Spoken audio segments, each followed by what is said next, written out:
Thank you. Thank you very much. Turn this up. I can't hear. Thank you, guys.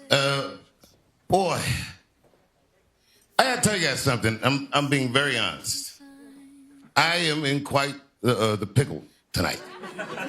And it started in October. Lauren Michaels called me, and he asked me to do Saturday Night Live, the first episode after the election. And I was like, nah, man, I'm cool.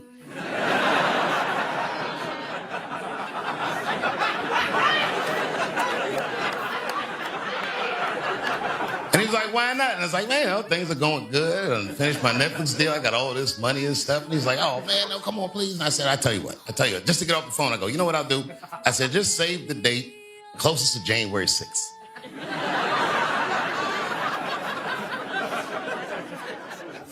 And then the date started rolling around, and in December, he started calling me again. And again, I was like, nah, man, I don't want to do it. And this goes on for like weeks and weeks. And then finally, you know, I go, you know what? I could just get rid of all these old Trump jokes and start fresh. I said, you know what? I'll do it. Thank you. Here we all are. The moment I said yes, LA burst into flames.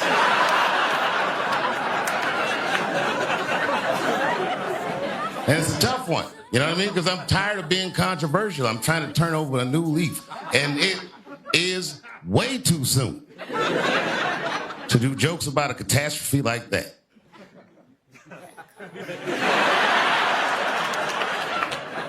It is.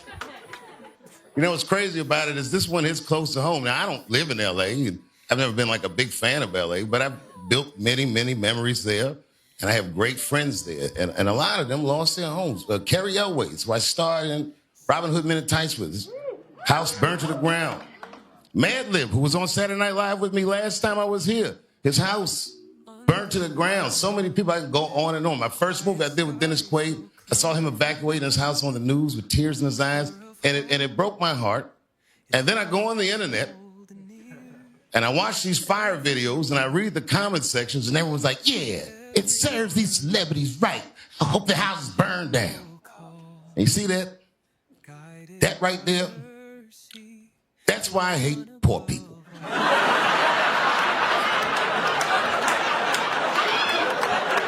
Because they can't see past their own pain.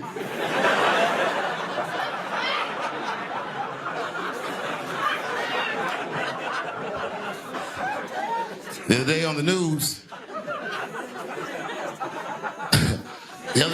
they said that these fires were the most expensive tragedy that ever happened. Natural disaster. They said it's the most expensive natural disaster that's ever happened in the United States history. And you want to know why I think that is? Because people in L.A. have nice stuff.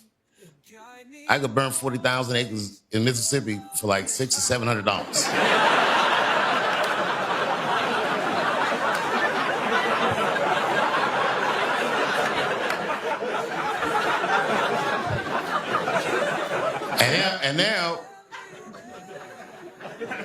And now we watch the news or talk to my friends. They all have these conspiracy theories of what started these fires. Now, they say it's arsonists. I've heard this theory, and I'm sure there were some arsonists, but there were a lot of elements that came together to make this fire the catastrophe that it was. The winds were 100 miles an hour. L.A. was dry as a bone, and the levees, and it was just too many factors. If you were a rational thinking person, you have to at least consider the possibility that God hates these people.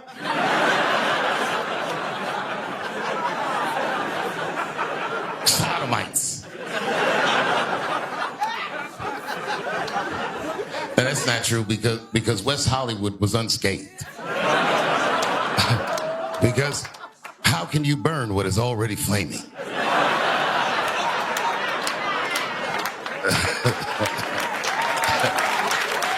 Now we get there. A lot of poor people were affected too. A lot of just regular working class families were affected too. And a lot of those families found out